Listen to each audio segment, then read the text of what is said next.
Selanjutnya, saya akan membacakan teknik debat.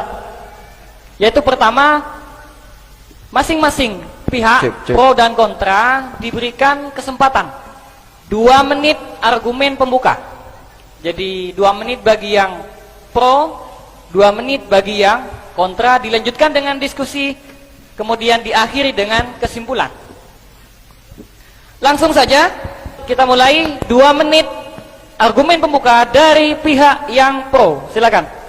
Bismillahirrahmanirrahim. Assalamualaikum warahmatullahi wabarakatuh. Dalam tradisi masyarakat Indonesia, ketika ada orang atau saudara kita yang meninggal dunia, itu ada sebuah tradisi kumpul-kumpul untuk mendoakan orang yang meninggal tersebut. Dasar kami melakukan tahlilan adalah Quran surat Al-Hasyr ayat 10 yang berbunyi, walladzina ja'u min ba'dihim yaquluna rabbana ighfir lana wal ikhwanina alladzina sabaquna bil iman wa la taj'al fi qulubina ghillan lil ladzina amanu rabbana innaka ra'ufur rahim. Yang pada garis besarnya di situ adalah ada anjuran untuk berdoa atau mendoakan orang yang telah meninggal, yaitu ya Tuhan kami, ampunilah kami dan dosa-dosa orang-orang yang telah meninggal mendahului kami. Berdasarkan berangkat dari ayat inilah kami melaksanakan tahlilan agar ukhuwah Islamiyah tetap terjaga antar umat Islam dan untuk mendoakan orang yang telah meninggal dunia. Ya, terima kasih. 2 menit argumen pembuka untuk yang pihak kontra. Silakan. Bismillahirrahmanirrahim. Assalamualaikum warahmatullahi wabarakatuh. Waalaikumsalam warahmatullahi. Membahas tentang tahlilan atau tradisi tahlilan. Tradisi tahlilan ialah merupakan salah satu tradisi yang dianggap baik oleh masyarakat Islam di Indonesia, khususnya kaum Nahdiyin, yang secara gamblang dan secara terang-terang bertentangan dengan syariat Islam. Kenapa? Karena tahlilan tersebut ialah merupakan salah satu paling buruknya perkara dan merupakan bid'ah. Dalam hadisnya Rasulullah SAW, ala wa iyyakum wa muhdatsatil umur fa inna syarral umuri muhdatsatuha wa kullu muhdatsatin bid'ah wa kullu bid'atin dhalalah wa kullu dhalalatin finnar. Yang maknanya tahlilan tersebut ialah merupakan paling buruknya perkara, karena paling buruknya perkara di dalam hadis tersebut ialah perkara yang dibuat-buat, dan perkara yang dibuat-buat tersebut termasuk adalah bid'ah. Jadi tahlilan adalah bid'ah. Nah, dan setiap bid'ah adalah sesat. Lah masalahnya yang terakhirnya ini yang gak enak, Mas. Nah, dan setiap kesesatan ialah dimasukkan ke dalam neraka. Jadi kesimpulannya adalah barang siapa yang melaksanakan tahlilan atau orang-orang yang mendukung tahlilan, maka semua orang tersebut akan dimasukkan ke dalam neraka. Bismillahirrahmanirrahim. Sip, mantap, mantap. Tepuk tangan dulu buat kedua finalis kita. Lanjut dengan sesi diskusi, langsung ditanggapi oleh Mas. Silakan, silakan.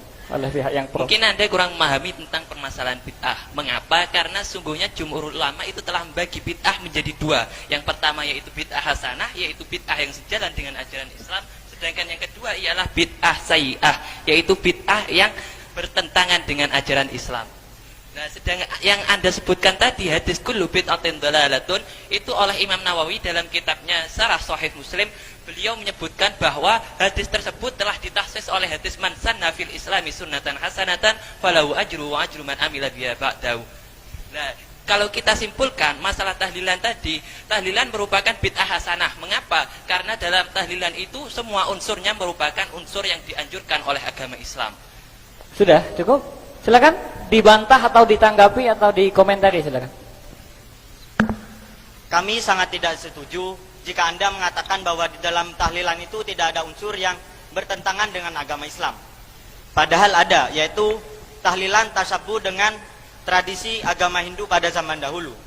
Pada zaman dahulu, orang Hindu apabila ada yang meninggal, maka orang di sekitarnya akan berkumpul di rumah orang tersebut selama 7 hari. Dan hal ini sama persis apa yang dilakukan oleh kalian, warga Nahdiyin, yang disebut dengan tahlilan. Sabda Rasulullah, man tasyabbaha biqaumin fahuwa minhum. Barang siapa yang menyerupai suatu kaum, maka dia termasuk kaum tersebut. Jadi kesimpulannya, orang-orang yang melakukan tahlilan termasuk kaum Hindu, karena tahlilan merupakan tasyabuh dengan tradisi kaum Hindu. Mungkin bisa disebutkan miripnya di apa? Miripnya dengan kumpul-kumpul selama 7 hari. Kumpul-kumpul, oh ya. Silakan ditanggapi. Mas, ya silakan. Maaf, sangat tidak sepadan sekali jika Anda mengatakan bahwasanya tradisi tahlilan itu tasabuh dengan tradisinya orang Hindu. Dan Anda tadi mengatakan tasabuhnya itu dari perkumpulannya. Padahal Nabi sendiri mengatakan, man arada buhbatal jannah falyalzamil jamaah. Kalau engkau ingin masuk surga, maka ikutilah jamaah atau perkumpulan. Jadi, kalau masalah perkumpulan itu tidak ada hadis atau dalil yang melarangnya, tetapi ada hadis yang menganjurkannya. Tetapi yang dipermasalahkan itu adalah isi dari perkumpulannya itu apa. Kalau dilihat secara detail, isi perkumpulan yang dilakukan oleh orang Hindu dan orang Nahdiyin itu sangat berbeda. Dikarenakan kalau orang Hindu mengisinya dengan hal-hal yang negatif seperti mabuk-mabukan, judi dan lain sebagainya. Dan hal ini pula dalam perkara tasabuh ini juga pernah dilakukan oleh Wali Songo ketika hendak mengajarkan ajaran Islam di tanah Jawa. Pada zaman Wali Songo tidak semata-mata menghapuskan tradisi yang ada atau tradisi yang sudah dilakukan oleh orang Hindu, tetapi hanya merubah isi dalam perkumpulan yang dilakukan oleh orang Hindu. Dan dengan itulah tasabuh dengan orang Hindu menjadi tiada. Jadi interupsi silakan. Iya, Wali Songo melakukan metode itu. Tapi apakah metode itu dicontohkan oleh Rasulullah? Apakah ada contoh dari Rasul? Oh iya, tentu saja. Rasulullah sendiri pernah mencontohkannya ketika Rasulullah SAW menyuruh para sahabat untuk melakukan puasa Asyura. Dan para sahabat itu merasa keberatan dikarenakan puasa Asyura juga dilakukan oleh orang Yahudi. Orang Yahudi melakukan puasa Asyura itu untuk merayakan kemenangan Nabi Musa atas Raja Fir'aun. Lah, untuk menghilangkan tasabuh dengan orang Yahudi, Rasulullah SAW menyuruh para sahabat untuk memulai puasa mulai tanggal 9 yang dikenal dengan sebutan puasa Tasu'ah.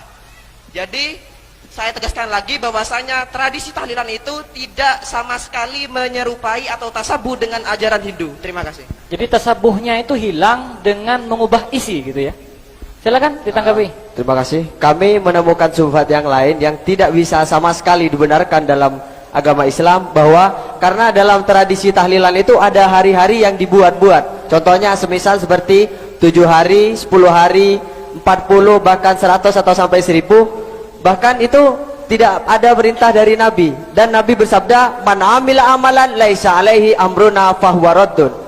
Barang siapa yang mengerjakan perintah, tidak ada perintah atas Rasul, maka perbuatan itu ditolak. Nah, tahlilan itu kan membuat-buat, contohnya seperti 7 hari, 10 hari itu kan tidak ada perintah atas Rasul. Juga ada hal-hal yang banyak tentang bertentangan dengan tahlilan. Contohnya semisal menyuguhkan makanan, bid'ah dan lain sebagainya. Jadi tahlilan itu sama dengan percuma, sama dengan lagi sia-sia. Terima kasih. Sia-sia ya. Mungkin nanti tahlilan sia-sia, kenapa Anda masih dukung tahlilan? Kalau memang tahlilan sia-sia. Kata siapa? Gak ada dasarnya dalam penentuan hari. Rasulullah SAW pernah melakukan satu perjalanan untuk pergi ke Masjid Quba. Hadisnya begini, ya'ti masjidah Quba'in kulla sabtin masyian wa raqiban wa kana Abdullah bin Umar radhiyallahu anhuma yaf'alhu. Yang artinya Rasulullah itu pergi ke Masjid Quba pada setiap hari Sabtu. Perlu digarisbawahi, setiap hari Sabtu. Berarti Rasulullah mengkhususkan melakukan suatu amalan. Wa kana Abdullah bin Umar radhiyallahu anhuma yaf'alhu. Kemudian perbuatan Rasulullah ini ditiru oleh seorang sahabat yang sangat alim, yaitu Abdullah bin Umar.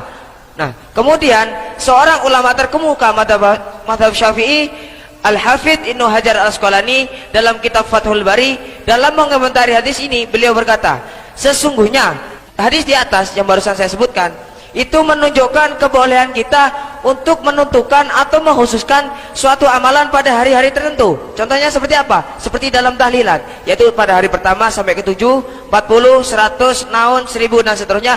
Itu hukumnya boleh berdasarkan hadis tadi, karena tidak ada dalil yang melarangnya. Kalau masalah tentang tahlilan sia-sia itu, kata siapa tahlilan sia-sia? Kan tadi sudah kami sampaikan bahwa tahlilan itu tidak sia-sia, sudah ada dasarnya semua dari Al-Quran, Al-Hadis, Al-Ijma' maupun Al-Qiyas. oh iya, monggo. Jadi tidak sia-sia, ada dalilnya semua. Masih mau dibantah lagi?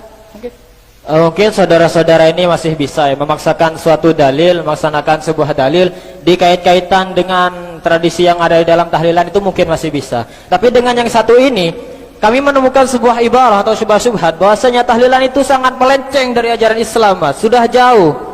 Di dalam sebuah hadis Rasulullah bersabda, "Ij'alu li Ali Ja'farin ta'aman, fa innahu qad ja'ahum amrun yasghuluhum."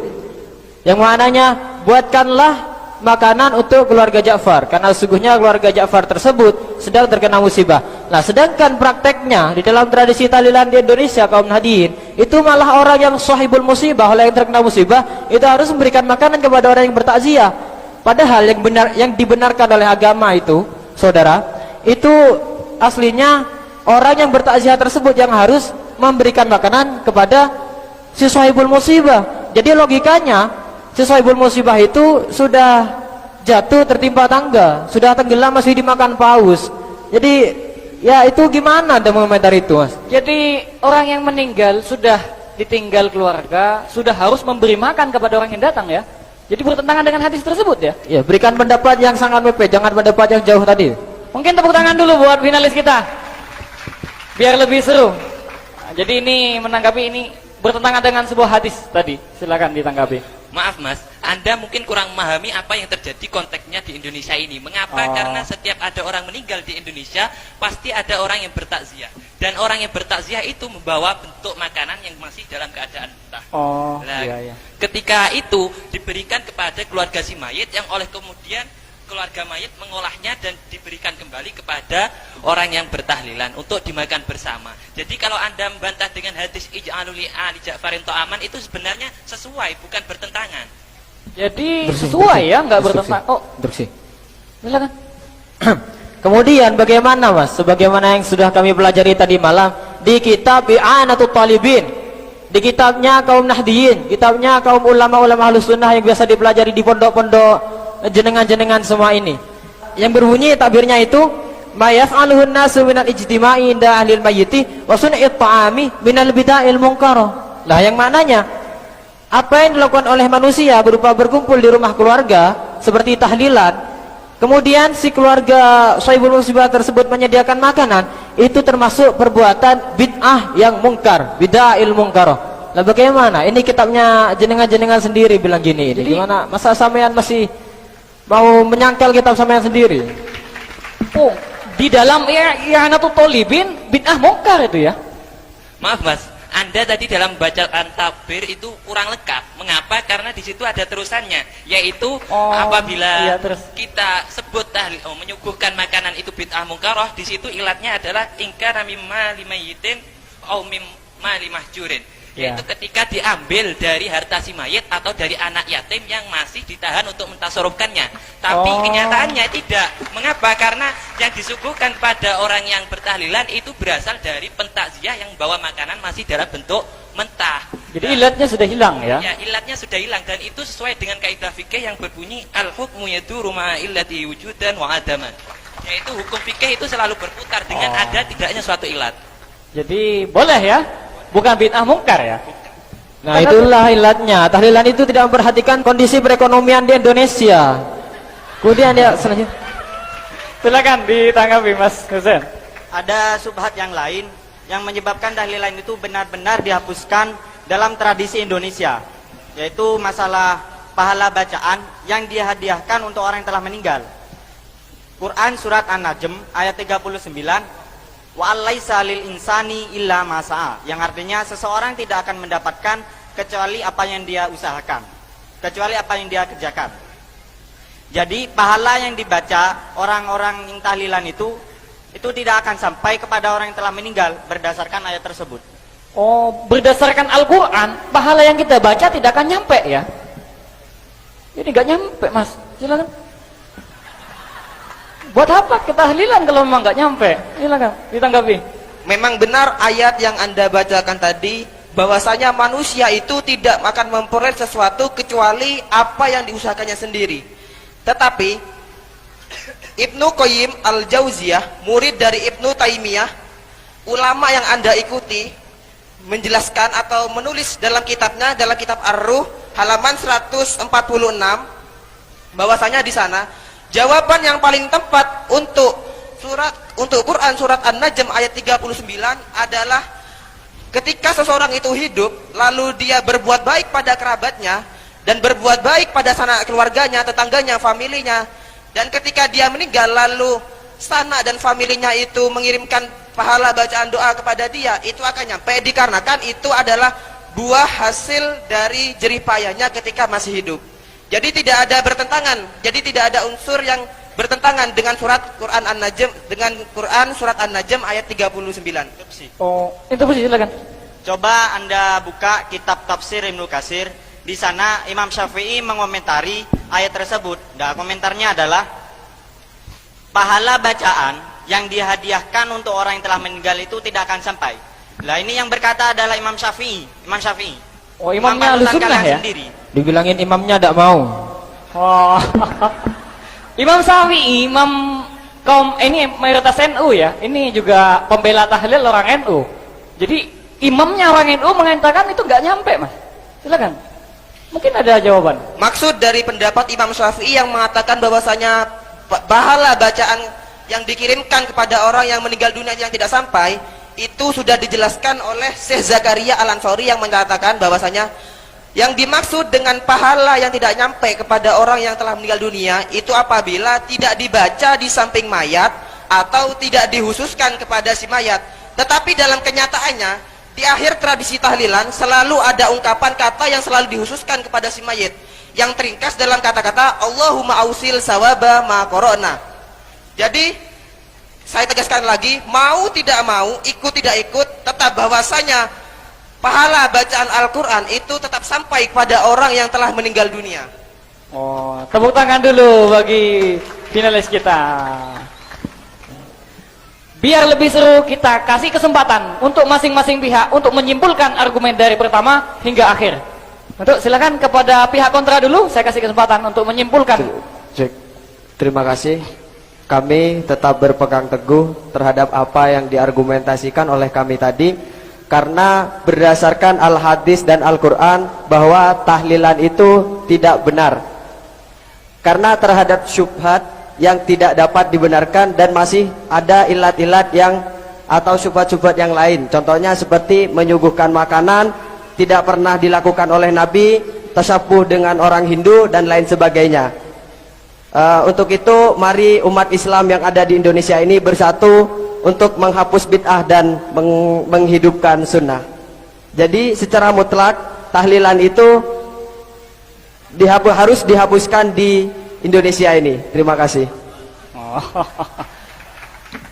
Kemudian kesempatan kedua untuk menyimpulkan kepada pihak yang pro. Baik, terima kasih moderator. Berdasarkan dialog yang sudah kita rembukan barusan, tidak ada satupun dalil dari kami yang bisa Anda bantahkan dan tidak bisa Anda batahkan. Jadi kami tetap pada pendirian kami, tahlilan itu harus dilakukan, bahkan kalau perlu wajib untuk menjaga ukhuwah Islamiyah di Indonesia ini.